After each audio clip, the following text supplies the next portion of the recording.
আজকের দিনটি আমার কাছে খুবই স্পেশাল কারণ আজকে আমি প্রথম মা হয়েছিলাম।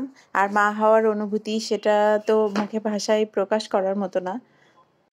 তো আমার কন্যাটিকে প্রতি জন্মদিনেই তাকে একটু স্পেশাল ফিল করানোর জন্য বাসায় হচ্ছে একটু রান্নাবান্নার আয়োজন করি। যতই বাইরে খেতে নিয়ে যাই তারপরও বাসায় কিছু না রান্নাবান্না করলে আমার ভালো লাগে না। আর ওর প্রিয় কিছু খাবার রান্না করলে আমার কাছে খুবই ভালো লাগে। কিছুদিন আগেই আবার যেহেতু আরেকটি সন্তানের মা হয়েছি, তো সেজন্য এখন সময়ের খুবই অভাব। তারপরেও হচ্ছে চেষ্টা করেছি যে মেয়ের পছন্দের কয়েকটা খাবার রান্না করে দেওয়ার জন্য। তারপরেও মেয়ে আজ স্কুল ছিল। তো স্কুল থেকে আসার পরে ওর কাছে বাবুকে দিয়ে তারপরে আমি ১ ঘন্টার মধ্যে খুবই দ্রুত রান্নাগুলো শেষ করেছি। যাতে আমার মেয়েটা খুব মন ভরে খেতে পারে এবং খুবই খুশি হয় যে মা হাজার কষ্ট হলেও মা আমার জন্য এত কিছু করতেছে। ও যেন এটা ভাবতে পারে।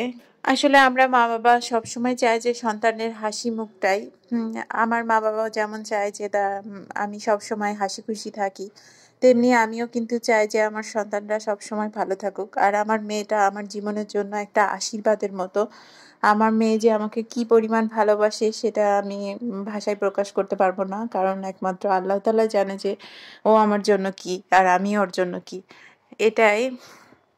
সবকিছু আসলে বলে বোঝানো যায় না, আবার মানুষকে দেখিয়েও বোঝানো যায় না যে আসলে কি সেটা একমাত্র আহ অনুভূতিরই বিষয়।